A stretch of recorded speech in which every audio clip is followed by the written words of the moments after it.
हमें बताया जाता है कि हमारा एवोल्यूशन कुछ ऐसे हुआ था कि पहले हम बंदर थे, फिर millions and millions of years में इवॉल्व करते करते हम इंसान बने। But what if I tell you कि ये सच नहीं है बल्कि एक झूठ है। Everything we're being told today by our major institutions is a lie. The churches are lying to us, the government is lying to us. We have been keeping this from you since 1947.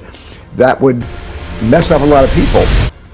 हमारा evolution natural नहीं बल्कि engineered है। और ये बात मैं नहीं बोल रहा हूँ, बॉब लेजर जो कि एक फिजिसिस्ट है who has worked on non-human technology at a classified facility called S4 जो कि एरिया 51 के पास में है। He claimed this. Supposedly, Jesus and two other beings were genetically engineered. They were implanted in people on Earth in biblical times, and their births were closely monitored. So then question comes कि क्या हमें किसी दूसरे advanced beings ने बनाया? वो कौन थे, कहाँ से आए थे, क्यों आए थे, उनका एजेंडा क्या है और क्यों एक साल के अंदर में पहले एप्स्टीन फाइल्स रिलीज किया गया और अब यूएफओ फाइल्स? क्या इन सब का एक दूसरे से कुछ कनेक्शन है? In this video I am going to deep dive into every conspiracies that who we are and why this is all happening. So let's find out because if this is true then it changes everything.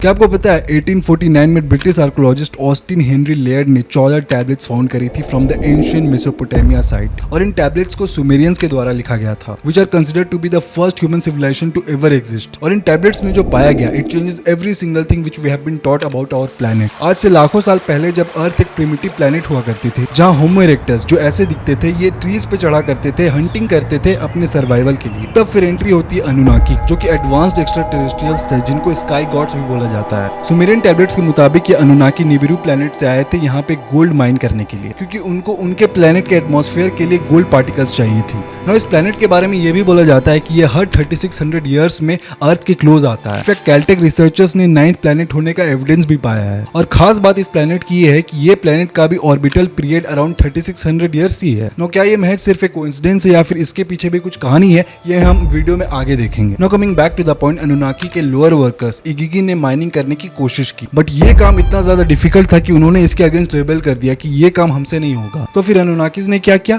एक experiment run किया। एनकी जिन्हें Anunnaki God of wisdom and water भी बोला जाता है और निनुरसाग जिन्हें Sumerian mother of goddess भी बोला जाता है, इन दोनों ने मिलकर के जेनेटिक लैब में होमो इरेक्टस के डीएनए को अनुनाकी के डीएनए के साथ मिक्स कर दिया और बहुत सारे हाइब्रिड ह्यूमंस पैदा किए। Now the interesting thing to notice here is कि ब्रह्मा भगवान ने भी ह्यूमंस को अपने बॉडी पार्ट से या क्ले लाइक मैटर से क्रिएट किया था। अगर आप देखोगे तो वर्ल्ड के दो oldest cultures, not religion but cultures, क्योंकि रिलीजन्स आर मैन मेड, इन दोनों कल्चर्स में स्ट्राइकिंग सिमिलरिटीज देखने को मिलती है। जैसे कि एनलिल जिन्हें स्टॉर्म गॉड बोला जाता है, वैसी वेदास में इंद्र को बारिश, बिजली और युद्ध का देवता बोला जाता है। फिर दोनों पावरफुल वेपन्स यूज करते थे और दोनों को ही असुराज या फिर डीमन से लड़ने के लिए और नेचर फोर्सेस को कंट्रोल करने के लिए जाना जाता है। ठीक वैसे ही एनकी और विष्णु को भी सेम वही गॉड ऑफ विजडम और वाटर बोला जाता है। फिर अनुनाकी गॉड अनु और ब्रह्मा दोनों को ही सुप्रीम स्काई गॉड और क्रिएटर बोला जाता है। फिर दोनों कल्चर्स में फ्लाइंग मशीन्स और विमानस की भी बातें की हुई है। ना क्या सिर्फ महज ये एक कोइंसिडेंस है या फिर अनुनाकी और वैदिक गॉड्स दोनों सेम है जिनको डिफरेंट कल्चर्स में डिफरेंट नामों से पहचाना जाता है? You decide. Is God our God only on this planet, or is God a God for every system where there's civilization, intelligent life? But coming back to the point, इन humans को finally slave worker बनाया गया जो कि mining करेंगे और इन्हीं slave workers को बहुत लोगों के द्वारा नेफिलिम भी कंसीडर किया जाता है क्योंकि ये बहुत ज्यादा स्ट्रॉन्ग और पावरफुल थे which had the capability to move huge rocks. Now you wonder इन पिरामिड्स को कैसे और किसने बनाया था? और अगर आप देखोगे तो बहुत सारे एंशिएंट बिल्डिंग्स में इतने बड़े बड़े दरवाजे क्यों देखने को मिलते हैं? But now coming back to the point, फिर धीरे धीरे ये जायंट्स खुद ही इतने ज्यादा पावरफुल होते जा रहे थे कि इन्होंने अनुनाकिस के अंडर काम करने से मना कर दिया और उनके अगेंस्ट ही बगावत कर दी। तो फिर अनुनाकिस ने क्या किया, एक बहुत बड़ा रिसेट, इतना बड़ा फ्लड आया जिसने पूरी ह्यूमैनिटी को ही वाइप आउट कर दिया। और जब ये सारी चीजें हो रही थी तब अनुनाकी ने अपने स्पेसशिप में बैठ के इसे देखा। And the interesting thing about this story is that different cultures all around the world have this exact flood myth, जबकि उस समय पे जीरो कांटेक्ट हुआ करता था एक कल्चर के दूसरे कल्चर से। तो फिर क्वेश्चन कम्स, क्या ये सिर्फ एक मिथ है या फिर हमारा पास्ट? You decide. तो टैबलेट्स के मुताबिक फ्लड होने के बाद जो थोड़े बहुत ह्यूमंस बचे थे, अनुनाकीज ने इनको रिबिल्ड करने में हेल्प किया, इनको एग्रीकल्चर सिखाया और फिर इनको रूल करना शुरू किया।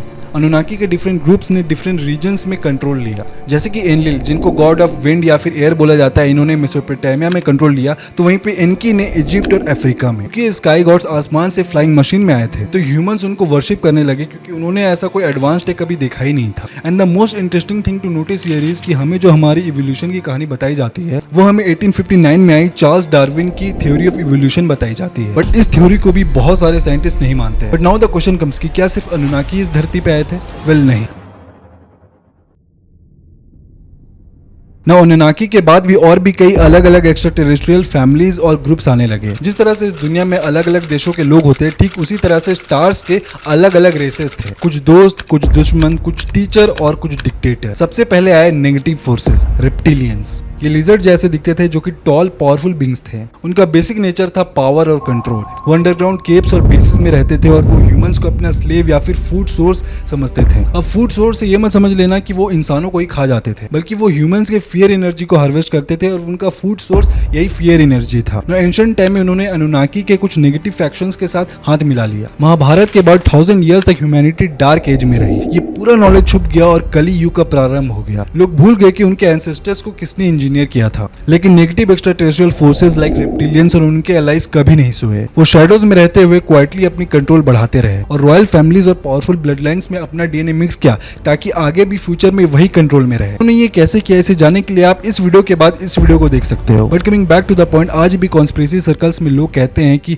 डीप स्टेट, इल्यूमिनाटी और टॉप लाइट फैमिलीज के अंदर रेप्टिलियन इन्फ्लुएंस है। So now let's fast forward to world war 2, जो कि 1930 से 1945 के बीच हुआ था, क्योंकि इस कहानी का ये एक मेजर टर्निंग पॉइंट था। क्या आपको पता है, नाजिस जर्मनी में ऑब्सेस्ड थे एंशिएंट नॉलेज और ऑकल्ट पावर से, इतना कि उन्होंने तिब्बत, अंटार्कटिका और इजिप्ट में एक्सपीडिशंस तक भेज दिए थे। और कहा जाता है कि वहां से उन्हें एडवांस्ड एलियन टेक्नोलॉजी के क्लूज मिले थे, लाइक विमानास के डिजाइन्स, फ्री एनर्जी के कॉन्सेप्ट्स और फ्लाइंग सॉसर ब्लूप्रिंट्स। इनफैक्ट कुछ कॉन्स्पिरेसी सर्कल्स में यह भी कहा जाता है कि रेप्टिलियन फैक्शंस ने नाजिस को डायरेक्टली हेल्प की थी, क्योंकि वो भी स्ट्रॉन्ग और कंट्रोलिंग एम्पायर चाहते थे। बट फिर बाद में जब हिटलर वर्ल्ड वॉर 2 हार गया तो अमेरिका ने ऑपरेशन पेपर क्लिप चलाया, और ये ऑपरेशन इतना ज्यादा कंट्रोवर्शियल और सीक्रेटिव था कि शायद आपने इसके बारे में कभी सुना भी नहीं होगा। क्या आपको पता है 1800 से ज्यादा नाजी साइंटिस्ट को सीक्रेटली यूएस लाया गया था और उनके सारे पास्ट नाजी रिकॉर्ड्स को मिटा करके उन्हें यूएस सिटीजनशिप दे दी गई थी, और साथ में इनके अलावा एलियन टेक नॉलेज को भी लाया गया। इनफैक्ट नासा का फॉर्मेशन वर्नर वॉन ब्राउन ने किया था, जो कि खुद एक नाजी साइंटिस्ट थे। यानी कि नासा पूरी नाजी साइंटिस्ट की देन है, और यहीं से मॉडर्न सीक्रेट स्पेस प्रोग्राम की शुरुआत हुई थी ना। फिर इसके बाद 1947 में आता है एक बहुत बड़ा ट्विस्ट, जब रॉसवेल न्यू मैक्सिको में अचानक से एक यूएफओ क्रैश होती है। और क्रैश में क्या पाया जाता है, मिलिट्री व्रेकेज और कुछ एलियन बॉडीज जो ग्रेज और रेप्टिलियंस की तरह दिखते थे। पूरी दुनिया को मीडिया के द्वारा क्या कहानी बताई जाती है, ये बोला जाता है कि ये कुछ नहीं, सिर्फ एक वेदर बैलून था।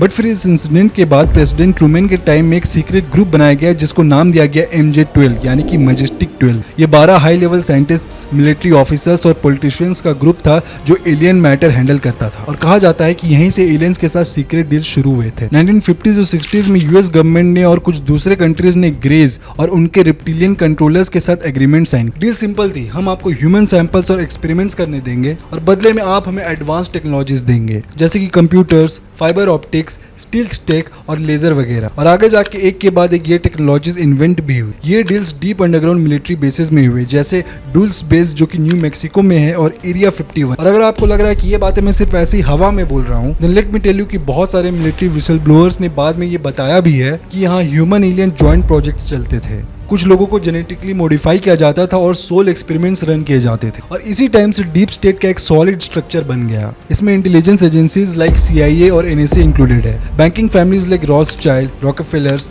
एंशिएंट ब्लड लाइन्स की फैमिलीज, बिग कॉर्पोरेशंस हैं, और secret societies like Illuminati, Freemasons, Skull and Bones है। इनका एजेंडा बिल्कुल सिंपल था, ह्यूमैनिटी को हमेशा डिवाइड रखो रिलीजन्स बना के, वॉर्स चलाओ, फियर एनर्जी को हार्वेस्ट करो और ट्रू स्पिरिचुअल पावर को छुपाओ। फिर इसके बाद पैसा, एजुकेशन सिस्टम और स्लेवरी सिस्टम को एक वेपन बना दिया गया, ताकि लोग इसी में उलझे रहे और इसी मोहमाया में हमेशा फंसे रहे। इनका एंड गोल था परमानेंट कंट्रोल, ट्रांसह्यूमनिज्म और हमेशा हमें स्लेव्स बनाए रखना। फिर इसके बाद 1990 से 2010 तक डार्क फेज और ज्यादा बढ़ा। जेफरी एप्स्टीन जैसे फिगर्स आए जो इलाइट के लिए ब्लैकमेल नेटवर्क्स चलाते थे, अंडरएज ट्रैफिकिंग, आइलैंड पे सीक्रेट पार्टीज और ऑकल्ट रिचुअल्स। ये सब नेगेटिव एक्स्ट्रा टेरेस्ट्रियल्स के लिए फियर और सेक्सुअल ट्रॉमा दे के एनर्जी हार्वेस्ट करने का एक सिस्टम था। और एप्स्टीन फाइल्स और यूएफओ फाइल्स अब इसलिए रिलीज हो रहा है क्योंकि अब ये नेटवर्क धीरे धीरे टूट रहा है। बट आखिर कैसे, चलिए जानते हैं अगले चैप्टर में।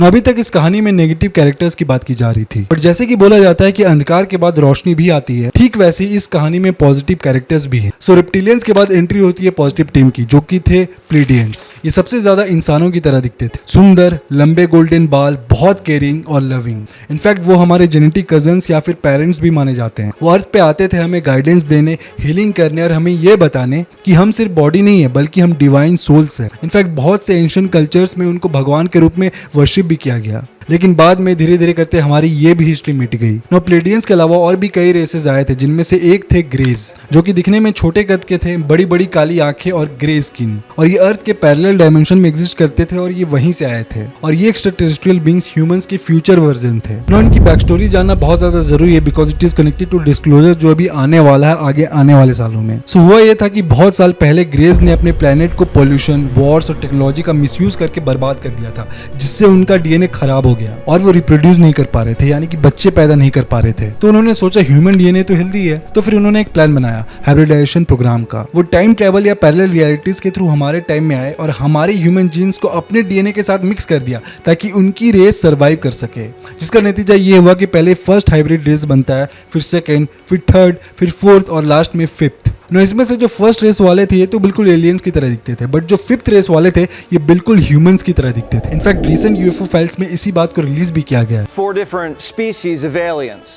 Another scientist called them Greys, Nordics, Insectoids, and Reptilians. All of them have 2 arms and 2 legs, just like us. Now अब आता है इस कहानी का सबसे इंटरेस्टिंग पार्ट, बशर। सो डेरी लंका नाम की ये अमेरिकन इंसान 1980 से एलियंस के मैसेजेस को चैनल करते आ रहे हैं, यानी कि ये आंखें बंद करके एक ट्रांस स्टेट में जाते हैं और फिर इनके थ्रू एक एलियन बोलता है, और उस एलियन का नाम बशर है, जो कि थर्ड रेस की इंसानी सिविलाइजेशन से आता है। नो अकॉर्डिंग टू बशर जो फिफ्थ रेस वाले एक्स्ट्रा टेरेस्ट्रियल्स हैं, जो कि बिल्कुल इंसानों की तरह दिखते हैं, वो ऑलरेडी अर्थ पे आ चुके हैं और कई सालों से हमारे बीच रह रहे हैं, और वो हमारी एक तरह से हेल्प कर रहे हैं, जो आपको आगे वीडियो में पता चलेगा कैसे। बट एनी गेसेस इन फिफ्थ रेस वालों में से कौन हो सकता है? Let me tell you a very interesting fact. Do you know NASA के फाउंडर ने 1953 में एक बुक लिखी थी प्रोजेक्ट मार्स करके, और इस बुक में ये लिखा हुआ था कि ह्यूमंस मार्स पे लैंड करते हैं और वहां पे ऑलरेडी एग्जिस्टिंग सिविलाइजेशन से मिलते हैं, और उस सिविलाइजेशन का एक गवर्नमेंट है, और उस गवर्नमेंट के रूलर का टाइटल क्या आपको पता है? इलॉन मस्क उसमें पैदा भी नहीं हुए थे, और वियर्डली आज के समय यही इलॉन मार्स पे जाने के लिए स्पेस मिशंस पे काम कर रहे हैं। I'm often asked, are there aliens among us? And I'll say that I am one, but Or you're from the future. they don't believe me. But अब कहानी में वापस आते हैं। सो बशर का रोल एक फर्स्ट कॉन्टैक्ट स्पेशलिस्ट का है। वो हमारी हेल्प कर रहा है कि हम उन गलतियों से बचे जो ग्रेज ने की थी। उनका मैसेज बिल्कुल सिंपल और पावरफुल है। वो बोलते हैं फॉलो योर हाईएस्ट एक्साइटमेंट, यानी कि जो काम करने में आपका दिल खुश हो उसे करो, अपने बिलीव्स को चेंज करो, क्योंकि रियलिटी आपके बिलीव्स पे ही बेस्ड है। फियर छोड़ो, जॉय में रहो, ये एक्सेशन का शॉर्टकट है। और हम थर्ड डेंसिटी जैसे कि ईगो, कॉन्फ्लिक्ट, फिजिकल स्ट्रगल्स, यहाँ से फोर्थ और फिफ्थ डेंसिटी जो कि लव, टेलीपैथी और यूनिटी है, उसमें शिफ्ट कर रहे हैं। सो जितने भी पॉजिटिव रेसेस है, इन्होंने रेप्टिलियन एक्सपेंशन को रोकने के लिए एक अलायंस बनाया जिसको गैलेक्टिक फेडरेशन बोला जाता है। इनका काम था गैलेक्सी में पीस रखना और नेगेटिव रेसेस लाइक रेप्टिलियंस इनको रोकना। अनुनाकी के टाइम से लेकर अब तक ये गैलेक्टिक फेडरेशन और रेप्टिलियन ग्रुप्स यानी कि पॉजिटिव और नेगेटिव टीम के बीच हिडन कॉस्मिक वॉर चल रहा है। इनफैक्ट कभी कभी ये वॉर अर्थ पे भी रिफ्लेक्ट होता था, जैसे कि महाभारत या फिर अटलांटिस के डिस्ट्रक्शन में, जहां नेगेटिव रेसेस ने हमें कंट्रोल में रखना चाहा, तो वहीं पॉजिटिव रेसेस लाइक प्लीडियंस, आर्कटूरियंस, इसिसानी इन्होंने हमें जगाने और फ्री करने की कोशिश की। और ग्रेज मिडिल में थे, यानी कि वो ना हमारा अच्छा चाहते थे ना हमारा बुरा, न्यूट्रल थे बिल्कुल, नेगेटिव भी और पॉजिटिव भी। अब चॉइस हमारा है कि हमें किसकी तरफ जाना है, और इसी में हमारी हेल्प कर रहे हैं फिफ्थ रेस वाले एक्स्ट्रा टेरेस्ट्रियल्स यहाँ अर्थ से, जिनके वजह से एप्स्टीन और यूएफओ फाइल्स अब रिलीज हो रहे हैं ताकि हम इंसानों को अपना सच पता चल सके जो इतने सेंचुरी से हमसे छुपाया गया। इनफैक्ट इसिसानी जहाँ से बशर बिलोंग करता है वो हमारे फ्यूचर कजन्स हैं, वो ब्रिज है हम ह्यूमंस और ग्रेज के बीच के। गैलेक्टिक फेडरेशन हेल्प कर रही है ताकि humanity finally third density slavery से बाहर निकल सके और फोर्थ और फिफ्थ डेंसिटी में एक्सटेंड करे, और जब हम फाइनली फुली शिफ्ट कर जाएंगे तो हम सिक्स्थ हाइब्रिड रेस बन जाएंगे विच विल बी कॉल्ड होमो गैलेक्टिकस, यानी कि एडवांस्ड कॉन्शियस ह्यूमंस जो कि गैलेक्टिक फेडरेशन के फुल मेंबर होंगे। और ये सारी चीजें जो हो रही है ये सब म्यूचुअल बेनिफिट के लिए हो रहा है। हम उनकी हेल्प ले रहे इवॉल्व करने में और वो हमारी हेल्प ले रहे अपने इवोल्यूशन को कंप्लीट करने में, यानी कि सब कनेक्टेड और हम एक्सीडेंटली ऐसे ही धरती पे बस नहीं आए हैं। और बशर के अकॉर्डिंग ये आगे आने वाले कमिंग ईयर्स बहुत ज्यादा क्रूशियल है क्योंकि एक बहुत बड़ा डिस्क्लोजर होने वाला है। Open contact is about to happen, is imminent. Within 2 years, they will be officially introduced to your society. और ओपन कॉन्टैक्ट शुरू हो सकता है। नेगेटिव फोर्सेस वीकेन हो रहे हैं और वहीं पॉजिटिव शिफ्ट अब धीरे धीरे एक्सेलरेट होता जा रहा है। सो अगर आपको इस वीडियो से कुछ लेके जाना है तो ये चीजें करना शुरू करो, मेडिटेशन, पॉजिटिव वाइब्रेशन और ट्रूथ सीख करो, क्योंकि पॉजिटिव साइड का एंड गोल है एक कॉन्शियस यूनाइटेड ह्यूमैनिटी जो यूनिवर्स एक्सप्लोर करे। और एक बात याद रखिएगा कि ये कहानी इमेजिनेशन नहीं है बल्कि बिलीवर्स के अकॉर्डिंग ये रियल टाइमलाइन है। तो वहीं पे स्केप्टिक्स इसे कुछ नहीं बस एक फिक्शन मानते हैं। बाकी आप क्या मानते हो, आप बताओ।